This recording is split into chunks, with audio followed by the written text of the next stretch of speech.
ബാറുകൾക്ക് സമയപരിധി നീട്ടിയ സർക്കാർ നടപടിയിൽ ഇടതുമുന്നണിയിൽ ഭിന്നതയെന്ന് സൂചന. മുന്നണി യോഗത്തിൽ ചർച്ച ചെയ്യാതെ മുഖ്യമന്ത്രി ഏകപക്ഷീയമായി നടപടിയെടുത്തത് ശരിയായില്ല എന്നാണ് ഒരു വിഭാഗത്തിന്റെ അഭിപ്രായം. തെരഞ്ഞെടുപ്പ് അടുത്തിരിക്കെ നീക്കം തിരിച്ചടിയാകുമോ എന്ന ആശങ്കയും നേതാക്കൾക്കുണ്ട്. വരുന്ന മുന്നണി യോഗത്തിൽ വിഷയം ചർച്ചയായേക്കും.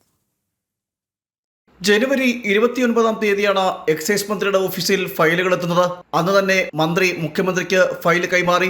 2 ദിവസങ്ങൾക്ക് ശേഷം 31-ാം തീയതി ബാറുകൾക്ക് സമയപരിധി നീട്ടിക്കൊണ്ടുള്ള ഉത്തരവിറങ്ങി.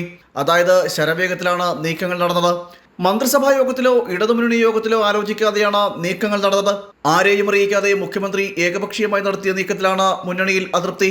കൂട്ടുത്തരവാദിത്തമുള്ള സർക്കാരിന്റെ ഭാഗത്തു നിന്നാണ് ഇത് ഉണ്ടായത്. ഈ നടപടി ശരിയായില്ലെന്നാണ് മുന്നണിയിലെ പൊതുവികാരം. മുന്നണിയിൽ ചർച്ച ചെയ്യാതെ തീരുമാനമെടുത്തത് ശരിയായില്ല എന്ന് തന്നെയാണ് വിലയിരുത്തലും. മുന്നണിയിലെ രണ്ടാം കക്ഷിയായ CPIക്കും നടപടിയിൽ അതൃപ്തിയുള്ളതായിട്ടാണ് വിവരം. തെരഞ്ഞെടുപ്പടുത്തിരിക്കെ നീക്കം തിരിച്ചടിയായേക്കുമെന്നാണ് വിലയിരുത്തൽ. മദ്യശാലകൾക്ക് സമയം കൂട്ടിയ നടപടി പാർട്ടിയിലെ വനിതകളുടെ എതിർപ്പിന് കാരണമായേക്കുമെന്നും വിലയിരുത്തലുണ്ട്. ഈ സാഹചര്യത്തിൽ വരുന്ന ഇടതുമുന്നണി യോഗത്തിൽ ഇക്കാര്യം ഉന്നയിക്കാനാണ് ഒരു വിഭാഗം നേതാക്കൾ തയ്യാറെടുക്കുന്നത്. ബാറുകളുടെ സമയം കൂട്ടിയത് പോലീസിലും ചർച്ച ചെയ്തില്ല. വലിയ തോതിൽ അപകടമുണ്ടാക്കാൻ കാരണമായേക്കുമെന്നാണ് പോലീസിന്റെയും റിപ്പോർട്ട്.